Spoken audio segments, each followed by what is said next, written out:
Alors bonjour à tous, my name is Edith and I'm from Switzerland and I'm here in Mongolia for about 6 years now.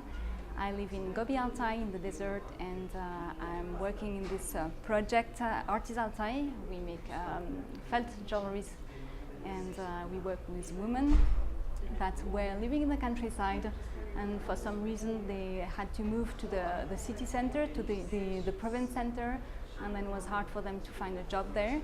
So that's the people that we were targeting for this project. We started to work with them 4 years ago and they learned how to make felt jewelries, necklaces, a bracelet, all kind of things, and we are selling a third in Mongolia and 2/3 we're selling our products also abroad in 6 different countries. I was living in Ulaanbaatar for 2 years and I was studying Mongolian language, and then I was praying and I was asking God to show me what is the next step.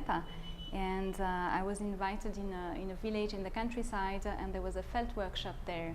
And when I heard the story of the women working there and how much their life were changing by the fact that they were starting to earn money and their life condition was changing, then I was really interested. And before I came to Mongolia, I was working in France with Youth with a Mission, and I was working in discipling training school.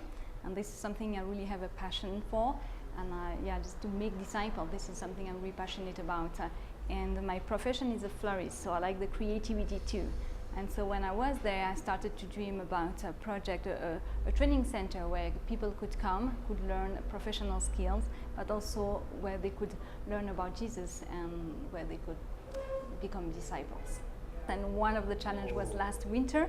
In a few days, all our projects were devastated by mites, the woolen mites. And that was very difficult because we were preparing a lot of projects for that we were hoping to sell for Christmas, and all our Christmas stock just disappeared. And we had to burn a lot of things, and it was a hard time. And we tried to find a way how we can kill the mite and how can we save a little bit of the project that we have. So it seems to be a very bad story, but through this time, that's the way how God actually chose to reveal himself to some of the women of the workshop. And so one day, I sent all the women back home because we couldn't do any work, and I was just staying with the project manager. And then she wasn't a believer and she heard a lot about Jesus, but for some reason it was difficult for her because somebody from her family told her that if she would become a Christian then she would die. So she had a lot of fears. But then suddenly she told me, well, if we cannot work, if we cannot do anything, we didn't have electricity at that time, so we couldn't really do other work neither. And she said, if we cannot do anything, then maybe we should pray. And I was a little bit surprised, and I said, yes, of course we can pray.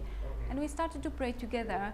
And then I don't know if I was praying maybe too slowly because I was speaking in Mongolian, but suddenly she started to pray. And it was amazing because she started to finish my sentences. And it's like if God was really filling her mouth with words of prayer. And we were both very surprised. And so then I looked at her and she looked at me, and it was just, it was a very special time. And a few days after that, she asked me, how can I do to receive Jesus in my life? And that was really a starting point for some of the other women too, that they decided after that to give their life to Jesus.